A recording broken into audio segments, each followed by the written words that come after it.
Guarantee ഉണ്ട്. കാരണം എന്താണെന്ന് വെച്ചാൽ നമ്മുടെ നമ്പർ 1 ഓഫ് റോഡാണ്. കേരള, തമിഴ്നാട്, കർണാടക, ഇനിയിപ്പോൾ വല്ല UP ഉണ്ടെങ്കിലേ ഉള്ളൂ ഈ സൈസ് ഓഫ് റോഡ്. ഇത് നമ്മൾ ഓഫ് റോഡ് എന്ന് പറഞ്ഞാൽ 4 വീലിലാണ് നമ്മുടെ ഓഫ് റോഡ്. ബാക്കിയുള്ള സ്ഥലങ്ങളിലെല്ലാം 2 വീല് കമാൻഡറൊക്കെ ഇട്ട് കല്ലിനകത്തോട് ചാടിക്കുന്നത് മാത്രമേ ഉള്ളൂ. നമ്മുടെ ലൈഫാണ്, ഒറിജിനലാണ്.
വഴി നശിപ്പിക്കണ്ട, അവിടെ കഴിഞ്ഞാൽ ഇതാണ് അങ്ങോട്ട്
ഏറ്റവും കൂടുതൽ ആനയുടെ ഡെൻസിറ്റി ഉള്ള കാടാണ് നമ്മുടെ ഈ മാമലക്കണ്ടം ഫോറസ്റ്റ് ഏരിയ എന്ന് പറയുന്നത്. അതിൽ ആനയ്ക്ക് ഇഷ്ടമുള്ള മുള, പറ്റാത്ത വെള്ളമൊക്കെ ഉള്ളത് കൊണ്ട് നമ്മുടെ ഈ മാമലക്കണ്ടം കാട് ഏരിയ ബേസ് ചെയ്തിട്ടാണ് ഈ ആനകൾ മൊത്തം 30 കിലോമീറ്റർ സ്പീഡിൽ ആ ആന സ്റ്റാർട്ടിങ്ങിൽ ഓടിക്കയറും.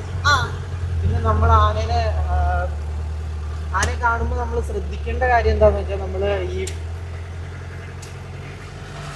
അതിന്റെ ബാക്കിലെ വാലുണ്ട്, ആ വാലുള്ളിലോട്ട് ചെറുതായിട്ട് മടക്കി കഴിഞ്ഞാൽ അത് നമ്മൾ ആക്രമിക്കാൻ പോകുന്നതിന് മുന്നോടിയായിട്ടാണ് ആ സംഭവം അങ്ങനെ ചെയ്യുന്നത്. അല്ലാണ്ട് നമ്മളൊരു 10 മീറ്ററിൽ ഇപ്പൊ ഫ്രണ്ടിൽ ഒരു 10 മീറ്റർ അടുത്ത ആനയെ കണ്ടെങ്കിൽ നമ്മളൊരു ഗ്യാപ്പ് ഇട്ട് നിൽക്കുകയാണെന്നുണ്ടെങ്കിൽ നമുക്ക് എന്തോരം നേരം വേണേലും അതിനെ ഇങ്ങനെ നോക്കിക്കൊണ്ടിരിക്കും.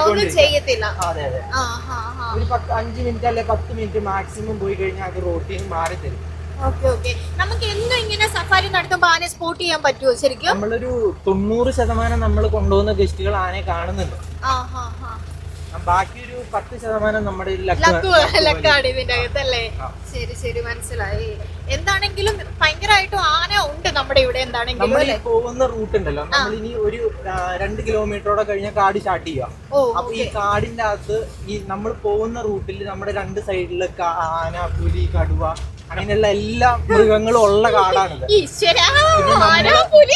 നമ്മള് നൈറ്റിൽ പോകുമ്പോ നമ്മുടെ ഈ വണ്ടിയുടെ ഈ ലൈറ്റ് വെട്ടം കാണുന്ന ഏരിയ മാത്രമേ നമുക്ക് കിട്ടുന്നുള്ളൂ. ബാക്കിയുള്ള നമ്മുടെ 2 സൈഡിൽ ഇതെല്ലാം ഇങ്ങനെ നമ്മളൊരു മനുഷ്യന്റെ ഒരു മണം അല്ലെങ്കിൽ ഒച്ചയൊക്കെ കേട്ട് കഴിഞ്ഞാൽ ഈ ആന നമ്മളൊരു പാറക്കല്ല് വെച്ചേക്കണ പോലെ അതിന്റെ വാല് പോലും അനങ്ങാണ്ട് അതിങ്ങനെ അനങ്ങാണ്ട്. അതാണ് ഇതുങ്ങൾക്ക് ഭയങ്കരമായിട്ട് സ്മെല് ചെയ്യാൻ പറ്റും നമ്മുടെ ഇതെല്ലാം അല്ലെ, വണ്ടിയുടെ ഇതുമൊക്കെ. അപ്പൊ മനുഷ്യന്റെ സ്മെല്ലൊക്കെ പെട്ടെന്ന് കിട്ടും. മനസ്സിലായി. അതായത് നമ്മൾ അതുങ്ങളെ വല്ലതും ചെയ്യാൻ വേണ്ടി വന്നിരിക്കുന്ന രീതിയിൽ അതുങ്ങൾ മാറി ഒതുങ്ങി നിൽക്കുമായിരിക്കും അല്ലേ.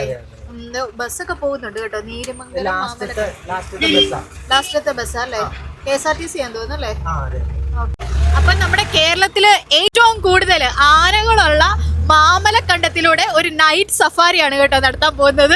രാത്രിയിൽ കാട്ടാനകളെ കണ്ട ഒരു ജീപ്പ് സഫാരിയും ഒപ്പം കേരളത്തിലെ നമ്പർ 1 ഓഫ് റോഡ് ട്രെക്കിങ്ങും ഒക്കെ നിങ്ങൾക്ക് നേരിട്ട് എക്സ്പീരിയൻസ് ചെയ്യണമെന്നുണ്ടെങ്കിൽ നേരെ മാമലക്കണ്ടത്തിലുള്ള മരം റിസോർട്ടിലേക്ക് വിട്ടോളൂ. 9 പ്രൈവറ്റ് ലക്ഷറി കോട്ടേജസ് ആണ് ഇവർക്കുള്ളത്. ഒരു പ്രൈവറ്റ് ബാട്ടപ്പ് ഏരിയ കൂടി റൂമിനോട് ചേർന്ന് വരുന്നുണ്ട്. ഈവനിങ് ആയാലും നല്ല ചായയൊക്കെ കുടിച്ച് നിങ്ങൾക്ക് മാമലക്കണ്ടത്തിന്റെ ഭംഗിയൊക്കെ ആസ്വദിക്കാം. ഇവിടുന്ന് തന്നെയാണ് നമുക്ക് ഈ ഓഫ് റോഡ് ട്രെക്കിങ്ങും നൈറ്റ് സഫാരിയും ഒക്കെ അറേഞ്ച് ചെയ്ത് തന്നത്. ഇൻഡോർ ആക്ടിവിറ്റീസും പൂളും ഒക്കെ ഇവർക്ക് വരുന്നുണ്ട്. അപ്പോൾ ഫ്രണ്ട്സും ഫാമിലിയും കപ്പിൾസും ഒക്കെ ആയിട്ട് ഒരു സ്റ്റേക്കേഷൻ നോക്കുന്നുണ്ടെങ്കിൽ മരം ഡെഫിനറ്റ്ലി ഒരു മസ്റ്റ് വിസിറ്റ് പ്ലേസ് ആണ്.